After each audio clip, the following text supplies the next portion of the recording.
All right, meat giant Tyson laying off 1,200 workers after closing its pork factory in Perry, Iowa, only later to announce 52,000 jobs for migrants. How's everybody doing? My name is Anthony Brian Logan, and today we got to talk about Tyson Foods closing a pork processing plant in Perry, Iowa that employed 1,200 people to only announce that they're going to hire 52,000 people in Tennessee using the New York City migrants as a pool to select new hires from. Now, this is really gross, really ridiculous. And as you heard in the beginning, what's the excuse? Oh, these are jobs that Americans don't want to do.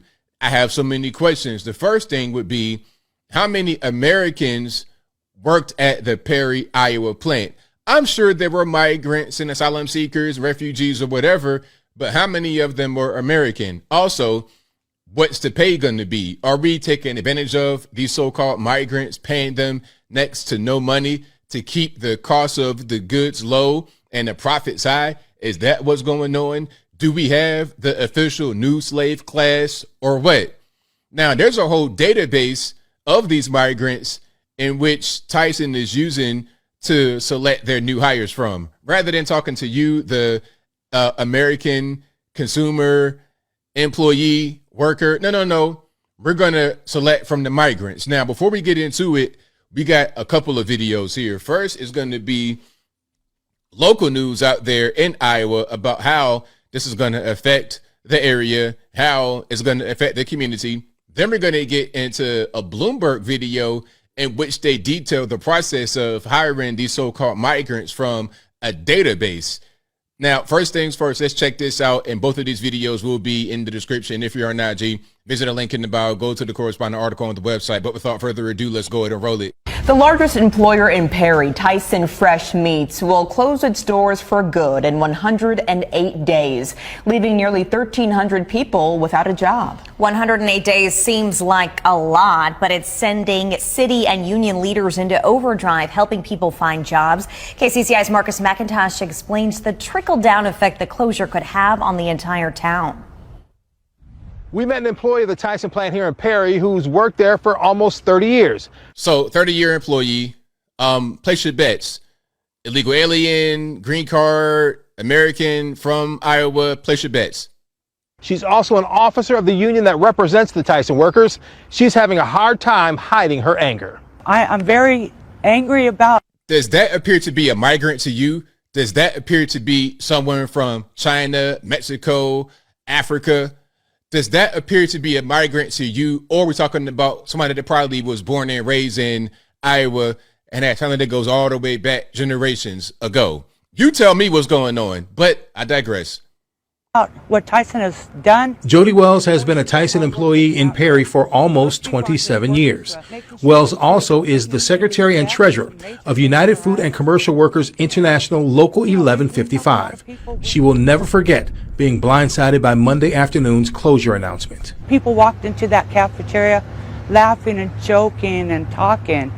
And then after they gave us that flimsy piece of paper, to see the sadness and the tears. Wells says being hurt and sad will not stop her from fighting to do the right thing by the soon-to-be ex-employees of the Tyson plant. Our local has set up talks to negotiate. Wells is not alone in that fight. Come in here and keep Tyson honest about it and get them to do what's right for their employees and the city. She is joined by Perry Mayor Dirk Cavanaugh. This comes after the mayor met with Tyson officials Tuesday morning, whom he asked a burning question. Are you actively going to try to sell the plant, or are you just going to shut it down and keep it closed? A question met with uncertainty. Mayor Cavanaugh knows the Tyson plant closing will impact everywhere Tyson employees spend money. That affects the housing market, it affects the grocery stores, it affects the, like I say, the gas. Everything, man. This is why you have the Rust Belt, because there were so many manufacturing jobs in America at one point, and I thought that Americans didn't want to do stuff like that. Oh, you don't want to do these hard jobs. 90% of the United States was agrarian at one point, meaning we were farmers, but I don't want to go too far into history. The point is that how did America become America without these jobs being done by Americans? So to say that we don't want to do it, that's a slap in the face at best, but I'm going to let them finish. Stations, all the businesses in town, the restaurants. Cavanaugh is keeping an upbeat attitude, hoping to find the silver lining in the cloud hanging over Perry. I think there's companies out there that want to expand and don't have a place to, and this may be a perfect fit. It is too soon to tell whether that can happen before the plant shuts down at the end of June. In Perry, Marcus McIntosh, KCCI 8 News, Iowa's news leader. So that's the general gist of what's happening out there in Perry, Iowa. Now let's go to what's happening with Tyson on the corporate level. What are they doing with the new hires? 52,000, I believe, in Tennessee. I'm not really sure where in Tennessee, probably somewhere over on the west, not too far from Mississippi River, but different story. Let's check it out. Bloomberg's Simone Foxman is reporting on how meatpacker Tyson Foods is capitalizing on this inflow. And Simone, this is one of the stories that really got my attention this morning on the Bloomberg terminal. We know. Let's pause right here. This the title on this video, not the lower third, but the title says Tyson uses migrants to fill unpleasant jobs. So they're trying to make it be a thing where, oh, these are unpleasant. Americans don't want these jobs. Now, the lady that was in the video who was almost crying, she appeared to be American and she wanted her job, but let's keep on going. I know that critics of the White House talk about New York City migrants as illegal, but your story actually points out that they have work authorization. Walk us through what that means. So these are asylum seekers or people applying for a very similar temporary protected status. So they apply for asylum and then they wait. But that application for asylum starts a ticking clock. And so most of them will have work authorization within 6 months. That said, they may wait for years for their very first immigration court date. And all right, so let's pause right here. So Tyson, the company is seeking 52,000 people to work. They're hiring for the Tennessee plant, and they already employ 42,000 immigrants. Now, what does that mean? Does that mean across the entire Tyson Foods company? Does that mean that one plant? Are we talking about asylum seekers? Are we talking about green card holders? Are we talking about legal immigrants? We're talking about straight up illegal, undocumented. What are we talking about? These are statistics that aren't really presented in an honest way, but let's keep on going. And it's a good thing, frankly, for them to be able to work. It doesn't mean that they're on social services provided by New York City or elsewhere. It means that they have papers, they can go get a job, be documented workers. And this, it turns out, is actually a pretty attractive source of potential workers for places like Tyson. So why does Tyson have these, what seems to be immense hiring demands? Let's pause right here. I watched another video from Perry, Iowa, about a migrant family. They were from, I believe, DR Congo, and they were working at the plant, which fired them.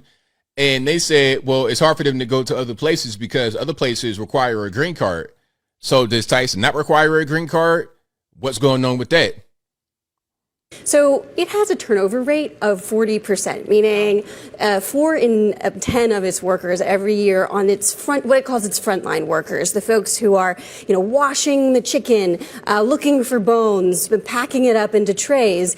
Very few of them are going to stick around in the long term. So it needs to hire something like 52,000 people this year. It already employs about 42,000 immigrants and refugees, but it sees this part of the workforce as a particularly good one for immigrants. They like to stay. They've often come from very difficult situations, and so the company is really investing in a lot of services for them. Let's pause before they get into what the company is paying for, like lawyers and whatnot for the migrants. There's a high turnover rate, but what else has a high turnover rate? I don't know. McDonald's, Wendy's, Walmart. Are these unpleasant jobs that Americans don't want to do anyway? Whether it's English language classes, certain child care services, to try and convince them, lawyers, come stay. You may make only $16.50 an hour to start, but this is a good job. And this is a study. And you probably won't make that much, actually, to do that kind of stuff. Like I said before, a lot of these jobs that the so-called migrants do, Americans will do, but the pay is so low, you kind of get priced out. If you are offered a job as an American to frame houses for $10 an hour, would you do it? Why would you do that when you can work at Chick-fil-A for more than that? It doesn't make any sense. So when they say Americans don't want to do it, is it that we don't want to do it, or do we not want to get paid next to slave labor wages? a stable job. I can't get my words out today. So you were at a Tyson fair in New York City not so long ago where Tyson was basically making this pitch. What did you observe when you went there? Yeah, so this is a fair put on by Tent Partnership for Refugees. This is a foundation. It's backed by the founder of Chobani. And what they did is they went out, they created a database for these new asylum seekers. Now here goes the database. Pay close attention, please. In New York City specifically. They recorded all their documents, and so Tyson reached out to them. They went through their database, they went through the list, said, you meet the work authorization criteria, you want to relocate, and we think also that you'll meet our physical. So these people would come in, they'd learn a little bit about the company, and for the most part, Tyson had already gone through their various details of their application, and so many of them, 17 the day I was there, and then another 70 a couple weeks later, went off to Tennessee to go start their new jobs as Tyson production workers. So there you have it. I don't got to play too much more. You see what's happening here. There's a database and everything is listed. Okay, the physical, your age, your height, your weight, your status, can you work, male, female, young, old, whatever. I've said it before, and every time a story like this comes out, as I close, I get proven correct. Migrants are the new slaves. This is the exact same thing they would do with the slaves. Okay, bring in a new batch of slaves, put them on the block. Okay, how old is it? The new buck. Okay, he's 17 years old. He's 6 foot tall. He's strong. He can carry lumber. He can pick cotton. He has other skills. He his master trained him as far as blacksmithing and brick masonry. He has those skills as well. He can work in the kitchen. He can cook food. He can season. He has great seasoning of the food. The fried chicken is amazing. It's the same thing going on here. There's no difference. There is absolutely no difference except for how they're treated and what exactly they're paid. There's no need for the barbarism as it was back in the day. There's no need for the physical bondage and no more need for that, because you could just, it's the same purpose to have these people that are going to work for the lowest amount possible. They're trying to get maximum productivity. They're trying to get the biggest gap between what they must pay somebody and their productivity, and take that big gap and put it into their pocket. That is the long and short of what's going on here. And I think I'll leave that right there for now. And what say you? What's your take on what Tyson Foods is doing? Are you surprised, not surprised? Did you see it coming? Whatever your thoughts are, let me know in the comments below. You guys know where I'm at. Migrants, new slaves. This is yet another example. How many more examples do we need of this thing going on? And telling you what they're doing. We got a database of migrants specifically, not Americans, because a lot of Americans want jobs. You got a lot of homeless people, people that are homeless. Look, you got homeless people living in filth, living very dangerously. You think they wouldn't want to work and find some housing and things of this nature? Unpleasant jobs. Yeah, it's unpleasant. So what? A lot of jobs are unpleasant, but we've always done them throughout history in this country. During a time before there was all this machinery and whatnot, we did these unpleasant, back-breaking jobs to build the country. Now, all of a sudden, Americans don't want to do it anymore. I'm just having a hard time buying it. But whatever your thoughts are, please let me know in the comments below. And that's all I got to say for this video. If you like what you heard, please comment, rate, share, and subscribe. Peace.